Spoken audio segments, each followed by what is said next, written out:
যারা আমার মতন ভেটকি মাছের ফিশ ফ্রাইটা অতিরিক্ত দামের কারণে খেতে পারে না, আজকের রেসিপিটি কিন্তু একদম তাদের জন্য। সস্তার লোটে মাছের ফিশ ফ্রাই। তো সবার প্রথমে লোটে মাছের কাঁটাটাকে একটা চাকুর সাহায্যে আমি বের করে নিয়েছি। এই কাজটি যখন আপনি করবেন নিজেকে একজন বড় মাপের শেফ মনে করবেন, তাহলেই দেখবেন খুব সহজ হয়ে গেছে। এখানে একটা মশলা বানিয়ে নিচ্ছি। আদা, রসুন, পেঁয়াজ, কাঁচা লঙ্কা, ধনেপাতা দিয়ে মাছটাকে ম্যারিনেট করে কিছুক্ষণ রেখে দিয়েছি। সাথে দিয়েছি নুন।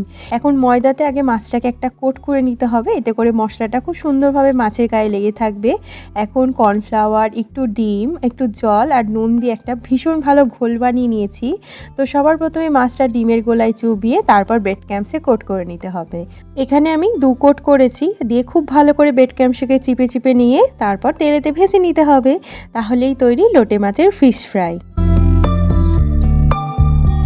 আপনি না বলে দিলে কেউ বুঝতেই পারবে না এটা লোটে মাছের ফিশ ফ্রাই, আর খেতে দুর্দান্ত।